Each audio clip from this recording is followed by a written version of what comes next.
My dad and I own Tri-County Equipment Sales and Service Inc., based out of Crossville, Tennessee.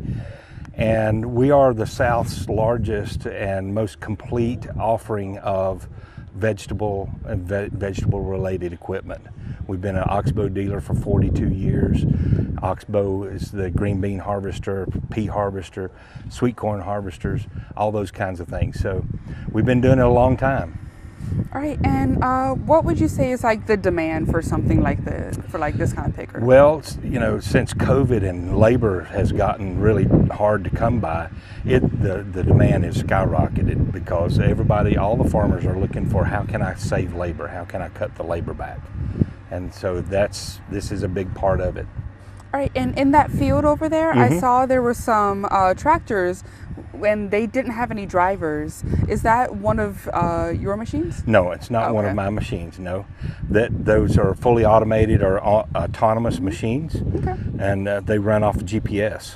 Okay. And so doesn't have to have an operator in it at least. All right, and so then this machine does have an operator, yeah? Does have an operator, yeah. We'll be picking with it here in about 10 minutes. All right, before you do your demo, can you explain how exactly this specific one over here works? Okay, so it's if you want to take some pictures of it, can we do that? All right.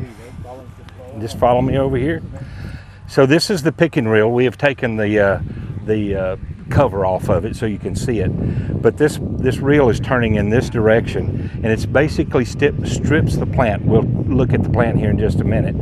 It leaves the stem of the plant in the ground, but it strips the leaves and the product off of it. In this case, it's pink eye purple hull peas and different kinds of peas that are grown down here for us to demonstrate with. And so they go through the machine. There's a fan here that cleans all the trash out of that, and the peas then end up in the box in the back. So it's a fairly simple machine. It's been around. The very first one of these was made in 1964, and this machine's been around a long, long time. And some of the early ones didn't have all the shielding on here that's on it now, but they still pick the same way. All right, and how does it work for removing the trash from the peas? How does that work? So the pea should be lighter than the leaves, so it's stripping the leaves off, and so the fan, there's a gap between the two belts, and the air sucks between the two belts, and the leaves are light enough to be sucked out, and the peas are heavy enough to fall on the next belt and goes into the machine. So that's how that works. All right, and then how many rows can this thing pick? One at a time. One at a time? One row at a time. We do have machines that pick 4 rows and 5 rows at a time. They're a great big articulated machine with a big box on the back. Those are about $600,000 machines. All right, and then if they had an entire field of peas, let's say, how long would it take them to like? You pick about 1/4 of an acre an hour with this machine. So 1/4 of an acre in an hour. Right. It'd take a long time to pick this whole place full of peas. There's a lot of property here, but you know, the typical farmer that's buying this is anywhere from about 10 acres up to about 70 or 80 acres in a growing season. All right, and is there anything else you'd like to add regarding this kind of picker? Well, we also carry a brand called DeWolf, which is all kinds of root vegetables like carrots and potatoes and onions, harvesters for that. Univerco, which also does, they have a specialty harvester for the Vidalia onions.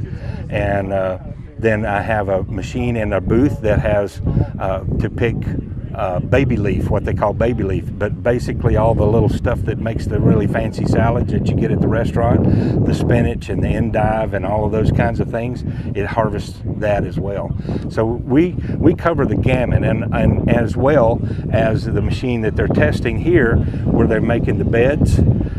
They're putting plastic down on the beds that they're using over there, and then we have a transplanter that transplants the for example, we planted some broccoli plants, and you can do tomatoes, and you can do peppers, and you can do anything like that that would be grown in a nursery house, and then put on into the ground once they get so high. All right, and for these different types of pickers, like root vegetables and stuff, does it work the same way, or is there a different process? It's a totally different process.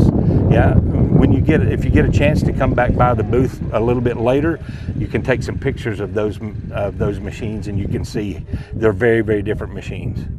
All right. But it's all used to try and lower the labor cost for the farmer.